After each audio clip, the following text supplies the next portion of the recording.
Beetroot, গাজর এবং লেবু দিয়ে আমি একটা এনার্জি ড্রিঙ্কস বানিয়ে দেখাবো, যেটা আপনার সারাদিনের রোজা শেষে পুরো সব ক্লান্তি দূর করে দিবে। আপনি খুবই এনার্জেটিক ফিল করবেন। 50 গ্রাম পরিমাণ বিটরুট, 50 গ্রাম গাজর এবং হাফ লেবু নিব। এখন কিন্তু বিটরুট, গাজরের দাম খুবই কম। ইচ্ছে করলে আপনারা ফ্রিজিং করে রাখতে পারেন, পরবর্তীতে মাঝে মাঝে ব্যবহার করতে পারেন।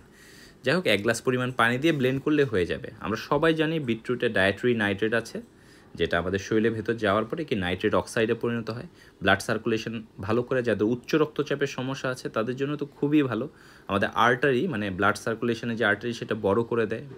আমাদের ব্রেনে অক্সিজেন সাপ্লাই হয়। যাদের লিভারজনিত সমস্যা তারাও কিন্তু বিটরুটে দারুণ উপকৃত হবে।